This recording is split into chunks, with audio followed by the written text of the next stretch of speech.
ಎಲ್ಲವೂ ಸರಿಯಾಗಿದ್ದರೆ ಇಷ್ಟು ಹೊತ್ತಿಗೆ ಮೊದಲ ಸುದ್ದಿಯಾಗಿ ರಾಜ್ಯಸಭಾ ಚುನಾವಣೆಯ ವಿಜೇತರು ಅಥವಾ ಸೋತವರ ಹೆಸರುಗಳನ್ನು ಹೇಳುತ್ತಾ ಮುಂದೆ ಸಾಗಬೇಕಿತ್ತು. ಆದರೆ ಕೆಲವೊಮ್ಮೆ ಸಂಭ್ರಮದಲ್ಲಿ ಎಡವಟ್ಟುಗಳನ್ನು ಮಾಡಿಕೊಳ್ಳುವಂತಹ ಕೆಲವು ಗಿರಾಕಿಗಳು ಇರುತ್ತಾರೆ. ಅದರಲ್ಲೂ ಕಿರಾತಕರು ಇದ್ದಾಗ ಇಂತಹ ಗಿರಾಕಿಗಳಿಗೆ ಕೊರತೆ ಏನಿಲ್ಲ. ರಾಜ್ಯಸಭೆ ಚುನಾವಣೆಯ ಫಲಿತಾಂಶದ ಹೊಸಿಲಲ್ಲಿ ರಾಜ್ಯದ ವಿಧಾನಸೌಧದಲ್ಲಿ ನಡೆಯಬಾರದ ಒಂದು ಘಟನೆ. ರಾಜ್ಯದ ಇತಿಹಾಸದಲ್ಲೇ ಮೊದಲ ಬಾರಿಗೆ ನಮಗೆ ಗೊತ್ತಿರೋ ಪ್ರಕಾರ ವಿಧಾನಸೌಧದ ಒಳಗೆ ಯಾರೋ ಕಿಡಿಗೇಡಿಗಳು ಈ ನಾಜೀರ್ ಹುಸೇನ್ ಎಂಬ ಕಾಂಗ್ರೆಸ್ ಅಭ್ಯರ್ಥಿ ಗೆದ್ದ ಸಂಭ್ರಮದ ಸಂದರ್ಭದಲ್ಲಿ ಪಾಕಿಸ್ತಾನ್ ಜಿಂದಾಬಾದ್ ಅಂತ ಘೋಷಣೆಯನ್ನು ಹಾಕಿದ್ದಾರೆ. ಆಕ್ರೋಶಕ್ಕೆ ಕಾರಣವಾಗಿದೆ. ಇನ್ನೇನಾಗಬೇಕಿತ್ತು ಆಕ್ರೋಶವಲ್ಲದೆ? ಹೌದೌದೌದಂತೇಳಿ ಮೈಸೂರಿಗೆ ಹೋಗಿ ಮಲ್ಲಿಗೆ ಹಾರ ತರಬೇಕಿತ್ತ? ಏನಿಲ್ವಲ್ಲ. ಕಾಂಗ್ರೆಸ್ ಪಕ್ಷದ ನಾಜೀರ್ ಹುಸೇನ್ ಎರಡನೆಯ ಬಾರಿ ರಾಜ್ಯಸಭೆ ಚುನಾವಣೆಯಲ್ಲಿ ಗೆದ್ದರು. ಅದು ಸಹಜವಾದ ಸಂಭ್ರಮ, ಅದ್ರಲ್ಲಿ ತಪ್ಪು ಅಂತ ನಾನು ಅನ್ನಲ್ಲ. ಆದರೆ ಈ ಸಂಭ್ರಮದ ಹೊತ್ತಲ್ಲಿ ಕೆಲವು ಕಿಡಿಗೇಡಿಗಳು ಪಾಕಿಸ್ತಾನ್ ಜಿಂದಾಬಾದ್ ಅಂತ ಘೋಷಣೆ ಕೂಗಿದ್ದು ಈಗ ತಗಲಾಕೊಳ್ತಾರೆ ಎಲ್ಲರೂ. ನಾಜೀರ್ ಹುಸೇನ್ ಅವರನ್ನು ಗೆದ್ದ ಸಂಭ್ರಮದಲ್ಲಿ ನನ್ನ ಸಹೋದ್ಯೋಗಿ ಶ್ರೀನಿವಾಸರಾವ್ ದಳವೆ ಮಾತಾಡಿಸ್ತಾ ಇದ್ರು. ಅಂತೀರಾ ಸರ್, ಹೆಂಗೆ ಖುಷಿ ಆಗತ್ತಾ? ವೆರಿ ಗುಡ್ ಅಂತ ಮಾತಾಡಿಸ್ತಾ ಇದ್ರು. ಆಗ ಅವರು ಏನೋ ಹೇಳ್ತಿದ್ರು, ಅವ್ರ ಪಾಡ್ಗವರು. ಇದ್ದಕ್ಕಿದ್ದಂತೆ ಬೆನ್ನ ಹಿಂದೆ ಪಾಕಿಸ್ತಾನ್ ಜಿಂದಾಬಾದ್ ಅಂತ ಘೋಷಣೆ ಬಂದುಬಿಡ್ತು. ಬೆನ್ನ ಹಿಂದೆನೇ ಬರಬೇಕು ಪಾಕಿಸ್ತಾನದ ವಿಚಾರದಲ್ಲಿ, ಮುಂದೆ ಏನೂ ಬರಲ್ಲ.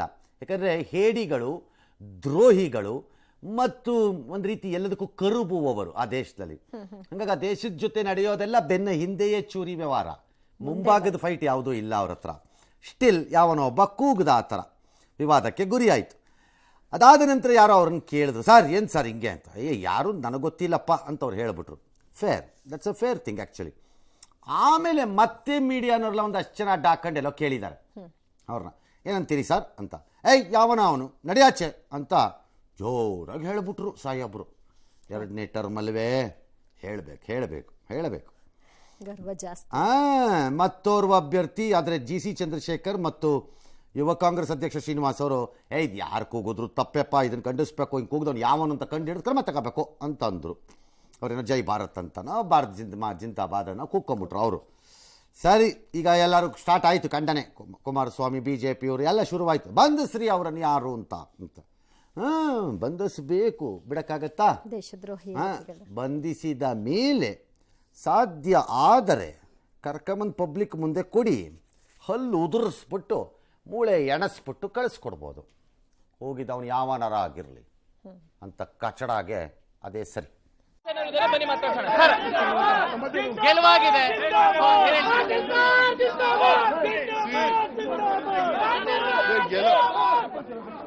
ಗೆಲುವಾಗಿದೆ.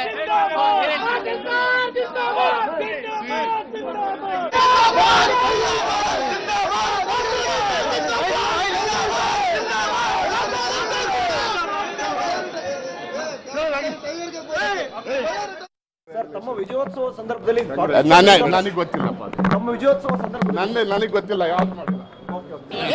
ಸರ್ ವಿಡಿಯೋ ಐತೆ ನಮ್ಮ ಹತ್ರ. Video sir reporter sir.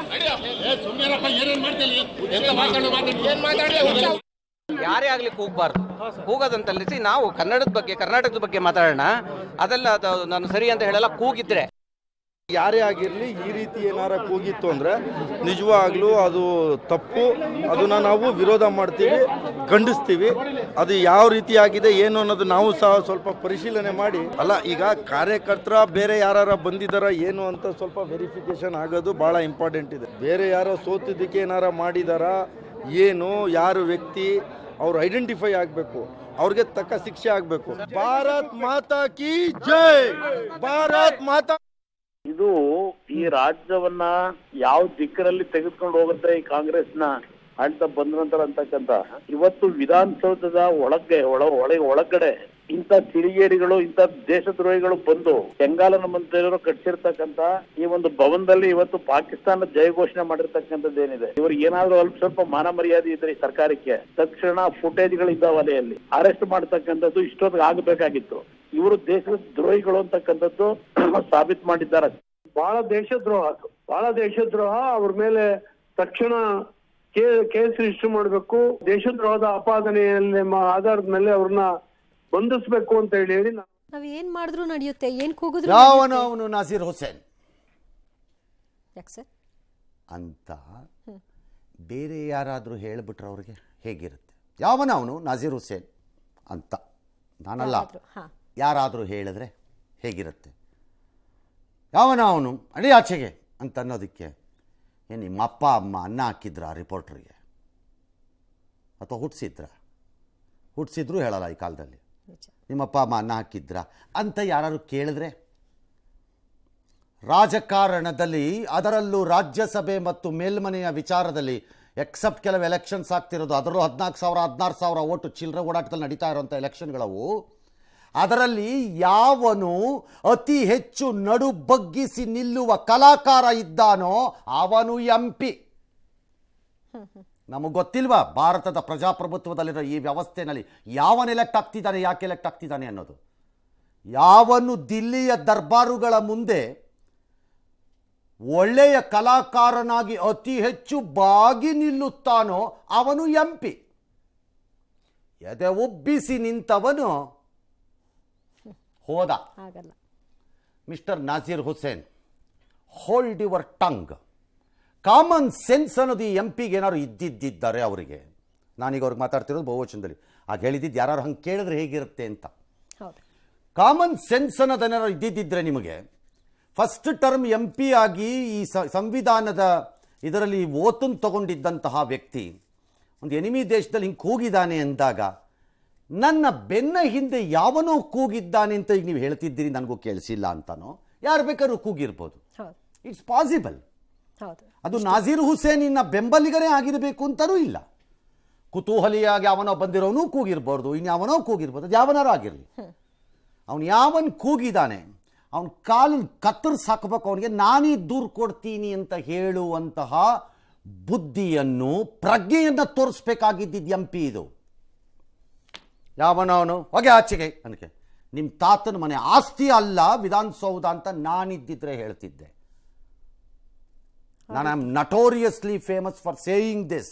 ನಾನು ಕವರ್ ಮಾಡಕ್ಕೆ ಹೋಗ್ತಿದ್ದಾಗ it is none of your business, does it matter to you ಅಂತ ಒಬ್ಳು ಭಾಳ ದೊಡ್ಡ ಲೀಡರ್ ಕೇಳಿ ಒಂದು ದೊಡ್ಡ ಗಲಾಟೆ ಆಗಿದೆ.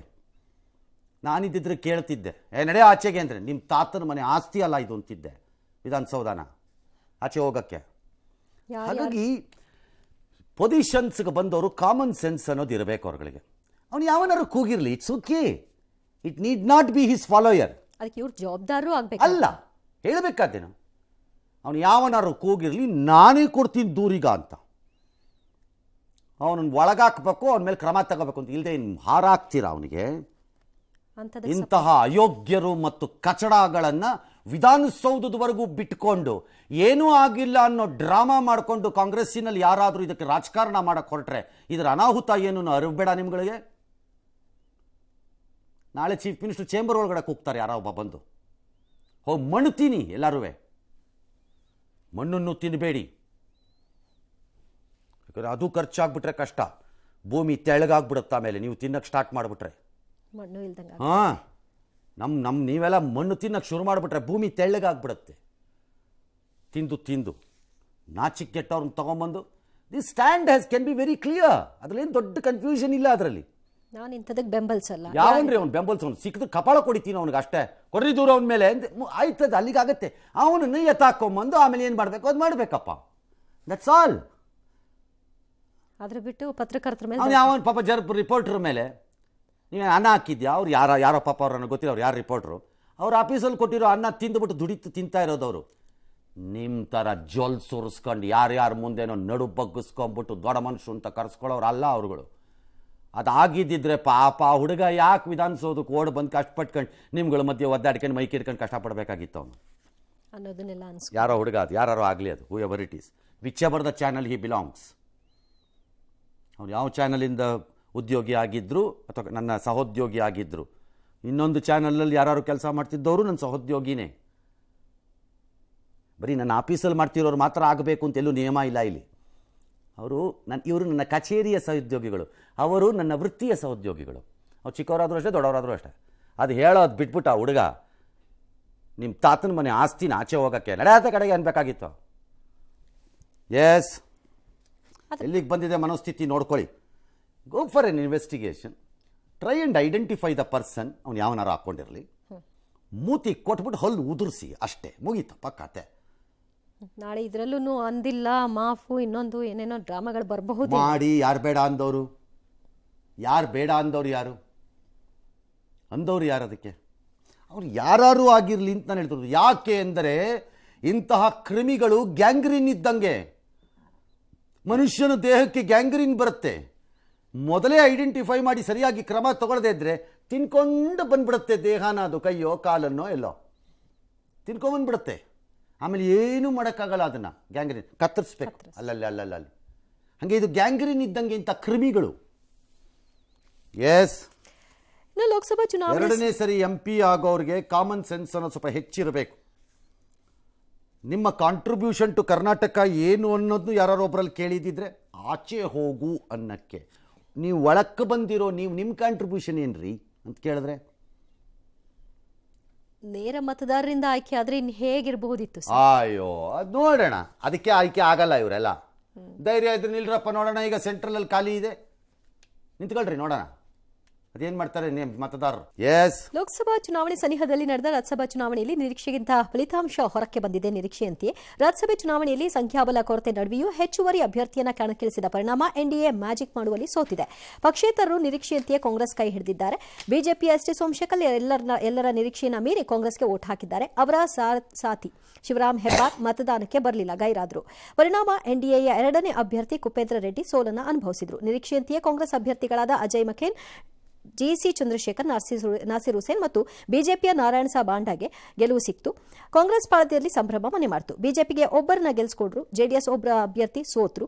ಇದು ನೋವು ಅಥವಾ ಮುಂದಿನ ಲೋಕಸಭಾ ಚುನಾವಣೆ ಮೇಲೆ ಪರಿಣಾಮ ಅಂತ ಏನಲ್ಲ, ದೋಸ್ತಿಯ ಮೇಲೆ ಆದಂತಹ ಪರಿಣಾಮವೂ ಅಲ್ಲ. ಇದನ್ನ ಸೋಲು ಗೆಲುವು ಅಂತ ಅನ್ನೋದಕ್ಕಿಂತ ಮುಂದಿನ ದಿನಗಳಲ್ಲಿ ಸರಿ ಮಾಡ್ಕೊಂಡು ಹೋಗ್ತೀವಿ ಅಂತ ಹೇಳಿದ್ದಾರೆ. ವಿಷ ಹೊಡ್ತಕ್ಕಂಥ ವಿಷಯ, ಧಮಕಿ ವಿಷಯಗಳನ್ನ ನಿಮಗಳ ಮುಂದೆ ಹೇಳಿದ್ದ ಅಷ್ಟೇ ಅಲ್ಲ, ಇದರಲ್ಲಿ ಸೋಲು ಗೆಲುವಿನ ಪ್ರಶ್ನೆ ಇಲ್ಲ.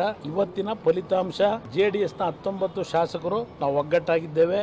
ಬಿಜೆಪಿ ಮತ್ತು ಜೆಡಿಎಸ್ನ ಮೈತ್ರಿಯಲ್ಲಿ ಒಂದು ಒಗ್ಗಟ್ಟಿದೆ ಅಂತಕ್ಕಂಥದ್ದನ್ನ ಈ ಚುನಾವಣೆಯಲ್ಲಿ ನಮ್ಮ ಬಿಜೆಪಿಯಿಂದ ಒಂದು ಅಭ್ಯರ್ಥಿಯನ್ನ ಹಾಕಿದ್ರಿ, ಅವರು ಆಯ್ಕೆ ಆಗಿದ್ದಾರೆ. ನಮ್ಮ ಅಭ್ಯರ್ಥಿ ಗೆಲುವನ್ನ ಸಾಧಿಸಿದ್ರೆ, ಅದೇ ರೀತಿ NDA ಅಭ್ಯರ್ಥಿ ಮತ್ತೊಬ್ಬರು ಕುಪೇಂದ್ರ ರೆಡ್ಡಿ ಅವರನ್ನು ಕಣಕ್ಕಿಳಿಸಿದ್ರಿ. ನಾವು ಏನು ಎಕ್ಸ್ಪೆಕ್ಟ್ ಮಾಡಿದ್ರೆ ಆ ಓಟ್ಗಳು ಬರದೇ ಇದ್ದಿದ್ದರಿಂದ ನಾವು ಅದರಲ್ಲಿ ಸೋಲನ್ನ ಕಂಡಿದ್ದೀರಿ. ಸೋಲೆ ಮುಂದಿನ ಗೆಲುವಿಗೆ ನಾಂದಿ ಆಗುತ್ತೆ. ಚುನಾವಣೆ ನಿಲ್ಲವರೆಲ್ಲ ಗೆಲ್ತೀವಿ ಅಂತಲೇ ಹೇಳೋದು, ಸೋಲ್ತೀವಿ ಅಂತ ನಿಂತ್ಕೊಳ್ಳಲ್ಲ ಯಾರು. ಅವ್ರಿಗೆ ಆತ್ಮನೇ ಇಲ್ವಲ್ಲ, ಅವ್ನ ಸಾಕ್ಷಿ ಇಲ್ವ? JDSನವ್ರಿಗೆ ಆತ್ಮ ಸಾಕ್ಷಿ. ಅಲೈನ್ಸ್ ಸರಿನಾ, ಅಲೈನ್ಸ್ ಸರಿ ಇಲ್ವಾ ಅನ್ನೋದು. ಅವ್ರೇನು ಹೊಂದಾಣಿಕೆ ಮಾಡ್ಕೊಂಡಿದಾರಲ್ಲ, ಆ ಹೊಂದಾಣಿಕೆನ ಮತದಾರರು ಒಪ್ಪಬೇಕು, ಶಾಸಕರು ಒಪ್ಪಬೇಕು. ಫಸ್ಟ್ ಪಾಯಿಂಟ್, ಇದು ನೇರ ಚುನಾವಣೆ ಅಲ್ಲ, ಇದು ಜನಾಭಿಪ್ರಾಯದ ಚುನಾವಣೆಯೂ ಅಲ್ಲ. MLAಗಳು ವೋಟ್ ಹಾಕಿದ್ರು ಅಂದ ತಕ್ಷಣ MLAಗಳನ್ನು ಆಯ್ಕೆ ಮಾಡಿದ ಜನರ ಅಭಿಪ್ರಾಯ ಇದು. ಅವರು ಮನೆಮನೆಗೂ ಹೋಗಿ ಸಂಗ್ರಹಿಸಿದ್ರು ಇದನ್ನ ಅಂತನೂ ಅಲ್ಲ. ಹಾಗಾಗಿ ಈ ಚುನಾವಣೆ ಯಾವುದೇ ಸರ್ಕಾರ ಯಾವಾಗಲೇ ಇದ್ದಾಗಲೂ ದೊಡ್ಡದಾಗಿ ಜನಮತ ನಡೆಯುವ ಚುನಾವಣೆ ಮೇಲೆ ಪರಿಣಾಮವನ್ನು ಬೀರುವುದಿಲ್ಲ. ಭಾಳ ಸರಳ, ಮುಗಿದಾಯ್ತು, ಪೀರಿಯಡ್, ಕ್ಲೋಸ್ ಮ್ಯಾಟರ್. ಈಗ ಪಾಯಿಂಟಿಗೆ ಬನ್ನಿ. ಅಜಯ್ ಮಖೇನ್ 47, ನಾಸಿರ್ ಹುಸೇನ್ 47, ಜಿಸಿ ಚಂದ್ರಶೇಖರ್ 46, ನಾರಾಯಣ ಸಾ ಬಾಂಡಿಗೆ 47 ತಗೊಂಡ್ರು, ಕುಪೇಂದ್ರ ರೆಡ್ಡಿ 36 ಬಂತು. ಇವರು ಗೆಲ್ಲಲ್ಲ ಅನ್ನೋ ಅರಿವು ನಿಂತವ್ರಿಗೂ ಗೊತ್ತಿತ್ತು, ಹಾಕಿದವ್ರಿಗೂ ಗೊತ್ತಿತ್ತು, ಎಲ್ಲವನಿಗೂ ಗೊತ್ತಿತ್ತು. ನಾನು ಡೇ 1 ಹೇಳ್ತಿದ್ದೆ, there will not be a cross voting in Congress ಅಂತ, ಇರಲ್ಲ ಅಂತ. ಇಲ್ಲಿ ನಡೆದದ್ದು ಬಹಳ ಸರಳ. ಸರ್ಕಾರ ಅಧಿಕಾರಕ್ಕೆ ಬಂದು ಇನ್ನು 9 ತಿಂಗಳು 8 ತಿಂಗಳು ಆಗಿದೆ, ಅಥವಾ 10 ತಿಂಗಳ ಮೇ ತಾನೆ ಅದಕ್ಕೆ ವರ್ಷ ಆಗೋದು. ಇನ್ನು 4 ವರ್ಷ ಅಧಿಕಾರ ಇದೆ. No MLA can dare to vote against unless is S T Somashekar, ಅಷ್ಟೇ. ಹಾಗಾಗಿ ಕಾಂಗ್ರೆಸ್ಸಿಂದ ಯಾವುದೇ ಅಡ್ಡ ಮತದಾನ ಆಗೋ ಪರಿಸ್ಥಿತಿ ಇರಲಿಲ್ಲ, ಆಗಿಲ್ಲ ನಿರೀಕ್ಷೆ ಪ್ರಕಾರ. ಎರಡನೇ ಭಾಗ, ಪಕ್ಷೇತರರು 4 ಪೈಕಿ 3 ಬೆಂಬಲ ಕಾಂಗ್ರೆಸ್ಗೆ ನಿಶ್ಚಿತವಾಗಿತ್ತು ಈ ಮೊದಲೇ, ಅದರಲ್ಲಿ ಯಾವ ಅನುಮಾನವೂ ಇರಲಿಲ್ಲ. 4ನೇಯದು ಜನಾರ್ದನ್ ರೆಡ್ಡಿ ಎಂಬುವವರದ್ದು. ಅವರು ತಮ್ಮ ಕ್ಷೇತ್ರಕ್ಕೆ 4 ಕಾಸು ಸಿಕ್ಕಿದ್ದಾರೆ, ಸಿಕ್ಕಲ್ಲಿ ಎಂಬ ಲೆಕ್ಕಾಚಾರದಲ್ಲಿ ಅಲ್ಲಿ ವೋಟ್ ಹಾಕಿ ಹೋಗಿದ್ದಾರೆ. ಹಾಗೆಂದಿದ್ದಕ್ಕೆ ಅವರು ಕಾಂಗ್ರೆಸ್ ಸೇರಿದ್ದಾರೆ ಅಂತಲೂ ನಾಳೆ ಕಾಂಗ್ರೆಸ್ಸಿನ ಸಹ ಸದಸ್ಯರಾಗ್ತಾರೆ ಅಂತ ನಾನೇನು ಅನ್ಕೊಂಡಿಲ್ಲ. ಇದ್ರದ್ದು ರಿವರ್ಸ್ ಡಿಸಿಷನ್ನು ಇನ್ನು 3 ವರ್ಷಕ್ಕೋ 1 ವರ್ಷಕ್ಕೋ 2 ವರ್ಷಕ್ಕೋ ಬರಬಹುದು. ಅಲ್ಲಿಗೆ 4 ಮುಗೀತು. ಸೊ ಈಗ ಇಲ್ಲಿರೋ ಕ್ವಶನ್ ಏನು ನೆಕ್ಸ್ಟು? ಸರ್, ಈಗ ಅವಾಗ ಕಾಂಗ್ರೆಸ್ನವ್ರು ಹೇಳ್ತಾ ಇದ್ರು ಸರ್, ಆ ಪಕ್ಷದಿಂದ ಎಷ್ಟು ಜನ ಬರ್ತಾರೆ, ಈ ಪಕ್ಷದಿಂದ, ಅಂದರೆ ಯಾರ ನಿಷ್ಠೆ ಎಷ್ಟು ಅನ್ನೋದು ಇಲ್ಲಿ ಗೊತ್ತಾಯ್ತಾ ಸರ್? ಇದನ್ನಿಷ್ಟೇ ಅಲ್ಲ, JDS ನನ್ನ ಲೆಕ್ಕಾಚಾರದಲ್ಲಿ ಯಾತಕ್ಕೆ ತಮ್ಮ ಅಭ್ಯರ್ಥಿಯನ್ನು ಹಾಕಿದ್ರು ಅಂತ ನನಗೆ ಗೊತ್ತಿಲ್ಲ. ಆದರೆ ಹಾಕಿದ ಉದ್ದೇಶ ಹೀಗಿರಬಹುದು ಅಂತ ಅನ್ಕೋತೀನಿ ನಾನಷ್ಟೇ. ಏನು ಸರ್? ಅದು ಏನೆಂದರೆ, ನಮ್ಮ 19 ಜನರನ್ನ ಎಳೆದು ಬಿಡ್ತೀವಿ ಅನ್ನೋರಿಗೆ ಆಗಲ್ಲ ಅಂತ ತೋರ್ಸಕ್ಕೆ ಅವರ ಶಕ್ತಿ ಸಾಮರ್ಥ್ಯ ಪ್ರದರ್ಶನಕ್ಕೆ ಇರಬೇಕು. ಒಗ್ಗಟ್ಟಿದೆ ನಮ್ಮ ಹತ್ರ, ನಮ್ಮ MLAಗಳು ನೀವೇನು ಸೆಳೆಯೋಕ್ಕಾಗಲ್ಲ ಅನ್ನೋದು ಇರಬಹುದು. ಅದರಲ್ಲಿ ಅವರು ಯಶಸ್ವಿಯಾಗಿದ್ದಾರೆ. ಆದರೆ JDSನವರು ತಮ್ಮನ್ನು ತಾವು ಪ್ರೂವ್ ಮಾಡ್ಕೊಳ್ಳೋಕ್ಕೆ 3rd ಕ್ಯಾಂಡಿಡೇಟ್ ಆಗಿ there was no way 10 seat ತಗೋ 10 ಕ್ರಾಸ್ಔಟ್ ಮಾಡ್ಸೋಕ್ಕೆ ಇವ್ರ ಕೈಲಿ ತಾಕತ್ತಿರಲಿಲ್ಲ. ಅವರಿಗೆ 4ನೇ ವರ್ಷದ ಅಧಿಕಾರಾವಧಿಗೆ ಈ ಸರ್ಕಾರ ಬಂದಿದ್ದಿದ್ರೆ ಆಗ್ತಿತ್ತೇನೋ ಆಗ್ತಿರ್ಲಿಲ್ವೇನೋ ಪ್ರಶ್ನೆ ಬೇರೆ. ಈಗ ಆಗಲ್ಲ ಅನ್ನೋದು ಎಲ್ಲರಿಗೂ ಗೊತ್ತಿತ್ತು. ಸೊ JDS ತನ್ನ ಅಭ್ಯರ್ಥಿಯನ್ನು ಹಾಕುವುದರೊಂದಿಗೆ ಮಾಡಿದ್ದೇನಪ್ಪ ಅಂದರೆ, ಗೊತ್ತೋ ಗೊತ್ತಿಲ್ಲದೆಯೋ ಸೋಮಶೇಖರ್ ಎಂಬ BJPಯ ಶಾಸಕನಿಗೆ ಒಂದು ಪರೀಕ್ಷೆಯನ್ನು ಇಟ್ಟರು. ಯಾರು? JDS ಇಟ್ಟರು, BJP ಅಲ್ಲ. ಕ್ಯಾಂಡಿಡೇಟ್ ಹಾಕೋ ಮೂಲಕ JDS ಇಡ್ತು ಒಂದು ಪರೀಕ್ಷೆನ. ಆ ಪರೀಕ್ಷೆಯಲ್ಲಿ BJPಯವರ ದೃಷ್ಟಿಯಲ್ಲಿ ಸೋಮಶೇಖರ್ ಫೇಲ್. ಹೆಬ್ಬಾರ್ ಅವರು ಅಟೆಂಡೇ ಮಾಡಲಿಲ್ಲ. Hebbar fail, 2 fail. ಇವೆರಡು ಫೇಲ್ ಗಿರಾಕಿಗಳು ಅನ್ನೋದು BJPಗೂ ಗೊತ್ತಿತ್ತು. ಅದನ್ನ ಅಧಿಕೃತಗೊಳಿಸಲಾಯಿತು ಈ ಹಂತದಲ್ಲಿ. ಅಷ್ಟೇ ಇದರ ವ್ಯವಹಾರ, ಈ ಚುನಾವಣೆ ವ್ಯವಹಾರ, ಇನ್ನೇನೂ ಇಲ್ಲ. ಈ ಚುನಾವಣೆಯಲ್ಲಿ ಏನಾದರೂ ಆಗಿದ್ದರೆ ಅದು ಅನಧಿಕೃತವಾಗಿ ಮುನಿಸಿಕೊಂಡೋ, ಮೂಗು ಊದಿಸಿಕೊಂಡೋ, ಮಕ ಅಂತ ಮಾಡಿಕೊಂಡ ಏನಾರು ಮಾಡಿಕೊಂಡು ಓಡಾಡ್ತಿದ್ದರು. ಅಧಿಕೃತವಾಗಿ they have shown their place. ಅಷ್ಟೇ ಕತೆ. ಎಸ್, ಇನ್ನು ರಾಜ್ಯಸಭೆ ಚುನಾವಣೆಯಲ್ಲಿ ವಿಶ್ವಾಸಮತದಲ್ಲಿ ಗೆಲ್ಲೋಕೆ NDA ಪ್ಲಾನ್ ಮಾಡಿತ್ತು. ಆದರೆ ಇದಕ್ಕೆ ಆಡಳಿತಾರೂಢ ಕಾಂಗ್ರೆಸ್ ಕೌಂಟರ್ ನೀಡಿದೆ. ಬಿಜೆಪಿಯ ಶಾಸಕ ST ಸೋಮಶೇಖರ್ ಅಡ್ಡ ಮತದಾನ ಮಾಡಿದ್ದು ಕಾಂಗ್ರೆಸ್ ಪರ ಮತ ಚಲಾಯಿಸಿದ್ದಾರೆ. ಶಿವರಾಮ್ ಹೆಬ್ಬಾರ್ ಮತದಿಂದ ದೂರವನ್ನು ಉಳ್ಕೊಂಡಿದ್ದಾರೆ. ಬಿಜೆಪಿಗೆ ಡಬಲ್ ಶಾಕ್ ಇದು. ಇಂದು ಬೆಳಗ್ಗೆ ST ಸೋಮಶೇಖರ್ ಉಪಮುಖ್ಯಮಂತ್ರಿಯನ್ನ ಭೇಟಿ ಮಾಡಿ ಚರ್ಚೆ ಮಾಡಿದ್ರು. ಆದರೂ ಬಿಜೆಪಿಗೆ ಎಲ್ಲೋ ಒಂದು ಕಡೆಯಲ್ಲಿ ಸೋಮಶೇಖರ್ ಅವರಿಗೆ ಮತ ಹಾಕಬಹುದು ಅನ್ನುವಂತಹ ವಿಶ್ವಾಸ ಇತ್ತು. ಅದನ್ನು ಉಲ್ಟಾ ಮಾಡಿದ್ರು. ಇನ್ನು ವಿಧಾನಸೌಧಕ್ಕೆ ಬಂದವರು ಬಿಜೆಪಿ ಕಚೇರಿಯತ್ತ ಸುಳಿಲ್ಲ. ಪಕ್ಷದ ಸಚೇತಕರಾಗಿರುವಂತಹ ದೊಡ್ಡನಗೌಡ ಪಾಟೀಲ್ ವಿಪ್ ಕೊಡೋಕೆ ಹೋದ್ರು. ಸೋಮಶೇಖರ್ ಸ್ವೀಕಾರ ಮಾಡಲಿಲ್ಲ. ಆತ್ಮಸಾಕ್ಷಿಗೆ ಮತ ಹಾಕ್ತೀನಿ ಅಂತ ಮತಗಟ್ಟೆ ಕಡೆ ಹೋದ್ರು. ಕಾಂಗ್ರೆಸ್ ಅಭ್ಯರ್ಥಿಗೆ ಮತ ಹಾಕಿದ್ರು. ಬಿಜೆಪಿಯ ನಾರಾಯಣ ಸಾಬಾಂಡಾಗೆ ಪರ ST ಸೋಮಶೇಖರ್ ಮತ ಚಲಾಯಿಸಬೇಕಿತ್ತು. ಬಿಜೆಪಿ JDS ನೇತಾರರು ಸಭೆ ಸೇರಿ ST ಸೋಮಶೇಖರ್ ನಡೆಯನ್ನು ತೀವ್ರವಾಗಿ ಖಂಡಿಸಿದ್ದಾರೆ. ನಾಳೆ ಸ್ಪೀಕರ್ಗೆ ದೂರು ಕೊಡೋದಕ್ಕೆ ತೀರ್ಮಾನ ಕೂಡ ಮಾಡಿದ್ದಾರೆ. STS ವಿರುದ್ಧ ಯಶವಂತಪುರದಲ್ಲಿ ಬಿಜೆಪಿ ಕಾರ್ಯಕರ್ತರು ಪ್ರತಿಭಟನೆ ಸಹ ನಡೆಸಿದ್ರು. ST ಸೋಮಶೇಖರ್ ಕಾಂಗ್ರೆಸ್ ಪರ ಮತ ಹಾಕಿದ್ದಕ್ಕೆ ಸಿಎಂ ಸಿದ್ದರಾಮಯ್ಯ ಧನ್ಯವಾದ ಹೇಳಿದ್ರೆ, ಶೀಘ್ರವೇ ST ಸೋಮಶೇಖರ್ ಮತ್ತು ಶಿವರಾಮ್ ಹೆಬ್ಬಾರ್ ಬಿಜೆಪಿಗೆ ಗುಡ್ ಬೈ ಹೇಳಬಹುದು ಅನ್ನೋ ಸುದ್ದಿ ಕೂಡ ಇದೆ. ಸೋಮಶೇಖರ್ ಅವರು ಕಾಂಗ್ರೆಸ್ ತೊರೆದು ಬಿಜೆಪಿಗೆ ಬಂದಿದ್ರು. ಈ ರೀತಿ ಮೋಸ ಮಾಡೋ ಅಂತದನ್ನ ಪದೇ ಪದೇ ಜನ ಇಷ್ಟಪಡಲ್ಲ. ನನಗಂತ ಇದೆ ಅವರು ರಾಜಕೀಯದ ಆತ್ಮಹತ್ಯೆ ಮಾಡ್ಕೊಂಡಿದ್ದಾರೆ ಅಂತ ಅನ್ಸುತ್ತೆ. ಈಗ ಯಾಕಂದ್ರೆ ಕಳೆದ 4 ತಿಂಗಳಿಂದನೂ ಅವರು ದಿನ DK ಶಿವಕುಮಾರ್ ಅವ್ರ ಜೊತೆ ಓಡಾಡೋದು. ಯಶವಂತಪುರ ಕ್ಷೇತ್ರದ ಶಾಸಕರಾಗಿ ಬಿಜೆಪಿಯ ಸರ್ಕಾರದಲ್ಲಿ 3 ವರ್ಷಕ್ಕೆ ಮಂತ್ರಿಗಳಾಗಿ ಕೆಲಸ ಮಾಡಿದ್ದಾರೆ. ಅವರು ಬಿಜೆಪಿಗೆ ಹೋಗಬೇಕಾದ್ರೂ ಕಾರಣ ಕೊಟ್ಟಿದ್ದು ಕಾಂಗ್ರೆಸ್ನಿಂದ. ನಮಗೆ ಅಭಿವೃದ್ಧಿ ಆಗ್ತಾ ಇಲ್ಲ, ಅದಕ್ಕೋಸ್ಕರ ಬಿಜೆಪಿ ಸೇರ್ತಾ ಇದ್ದೇನೆ ನನ್ನ ಕ್ಷೇತ್ರದ ಅಭಿವೃದ್ಧಿಗೆ ಅಂತ ಹೇಳಿದ್ರಲ್ವೇ. 3 ವರ್ಷ ಮಂತ್ರಿಗಳಾಗಿ ಎಲ್ಲ ರೀತಿಯ ಅಭಿವೃದ್ಧಿಯ ಒಂದು ಕಾರ್ಯಕ್ರಮಗಳನ್ನು ಯಡಿಯೂರಪ್ಪನವರು, ಬೊಮ್ಮಾಯಿಯವರು ಮುಖ್ಯಮಂತ್ರಿಗಳಿದ್ದಾಗ ಯಥೇಚ್ಛವಾಗಿ ಪಡೆದು ಆಗಿದ್ರೆ ಅವರ ಅಭಿವೃದ್ಧಿ ಮಾಡ್ಕೊಂಡಿದ್ದಾರೆ ಹೊರತು ಆತ್ಮಸಾಕ್ಷಿಯಾಗಿ ಮತ ಹಾಕಿದ್ದೇನೆ. ಯಾವ ಲೀಡರ್ಗೆ ತೋರಿಸ್ಬೇಕು ಅಂತಕ್ಕಂಥದ್ದು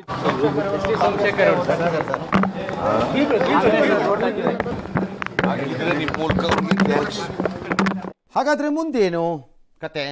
ಆತ್ಮಸಾಕ್ಷಿಯಾಗಿ ಮತ ಹಾಕಿದ್ದೇನೆ. ನೋ, ಯು ಕೆನಾಟ್, ಹಾಕಕ್ಕೆ ಬರಲ್ಲ.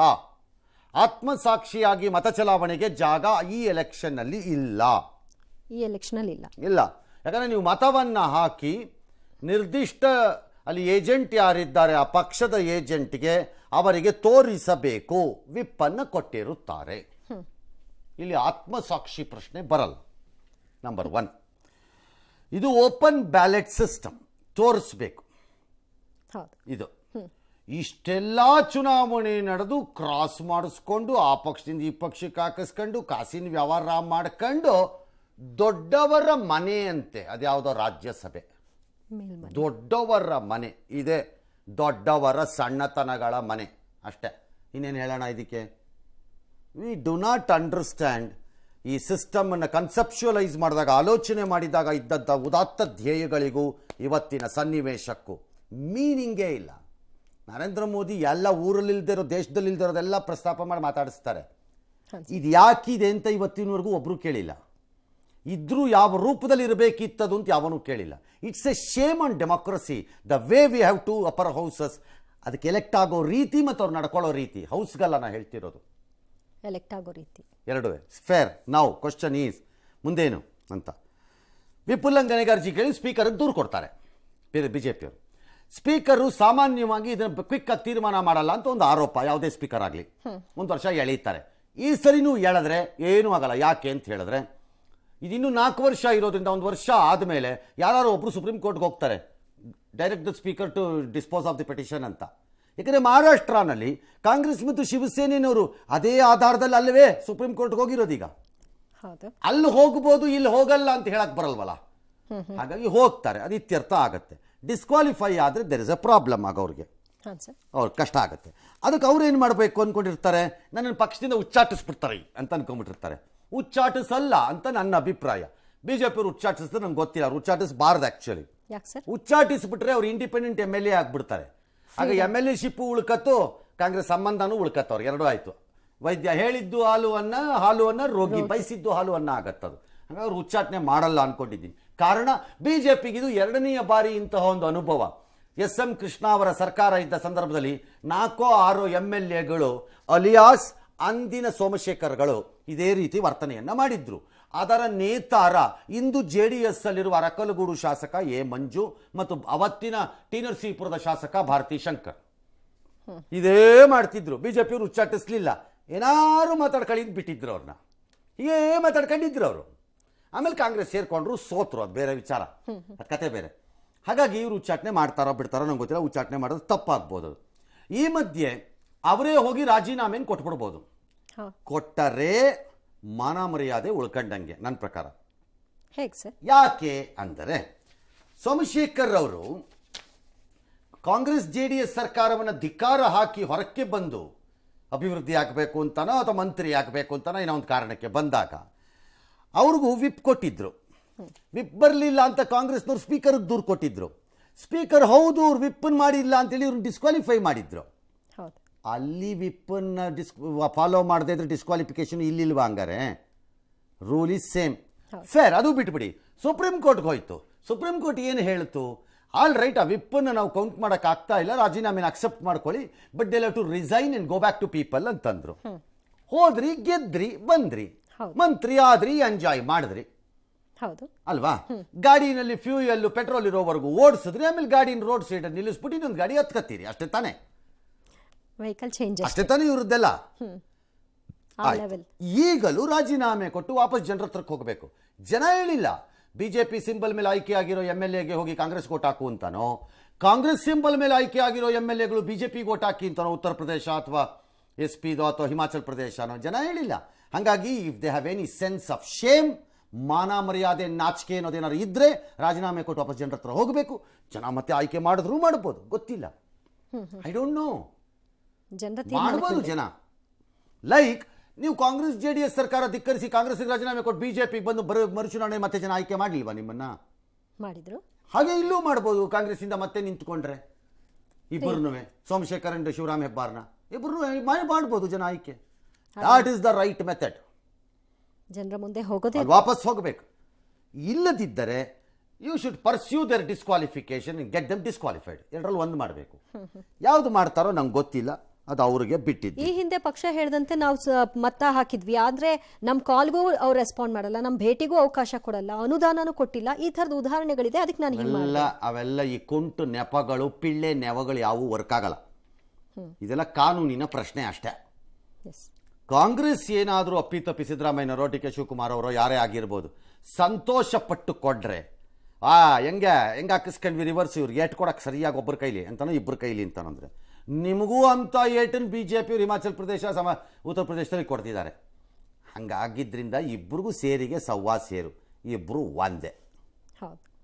ಅಲ್ಲಾದಾಗ ನಿಮಗೆ ಮುಖಭಂಗ ಅಲ್ಲ, ಇಲ್ಲಾದಾಗ ಇವರಿಗೆ ಮಾತ್ರ ಮುಖಭಂಗ. ಹೇಗಾದೀತು? ಹೇಗಾದೀತದು? ಎಲ್ಲ ಒಂದೇ ದೋಣಿ. ಎಲ್ಲ ಒಂದೇ ದೋಣಿ ಅಷ್ಟೇ. ಎಸ್, ಈ ಮುಖಭಂಗ ಬಿಡ್ರಿ. ಯಾವುದು? ಕರ್ನಾಟಕದ ಮುಖಭಂಗ. 1 ಕ್ರಾಸ್ ಓಟೋ 2 ಕ್ರಾಸ್ ಓಟೋ, ಒಬ್ರು ಬರಲಿಲ್ವಲ್ಲ, ಬರದೇ ಇದ್ರೂ ತಪ್ಪೇ ಅದು ಅದು ಪ್ರಶ್ನೆ ಬೇರೆ. ಹಂಗಾಗಿ ಅದು ಬಿಡಿ. ಅಲ್ಲಿ ಹೋಲ್ಸೇಲ್ ಡಜನ್ ಗಟ್ಟಲೆ ಖಾಲಿ ಮಾಡ್ಕೊಂಡು ಹೋಗ್ಬಿಟ್ಟಿದ್ದಾರೆ. ಇಲ್ಲಿ ಒಬ್ಬ MLA 2 MLA ಈಚೆ ಆಚೆ ಓಡಾಡಿವೆ ಅಷ್ಟೇ, ಆ ಕಡೆಗೂ ಈ ಕಡೆಗೂ ಕಪ್ಪೆಗಳ ಥರ. ಅಲ್ಲಿ ಸರ್ಕಾರನೇ ಬಿದ್ದೋಗ್ಬಿಡ್ಬೋದು ಈಗ.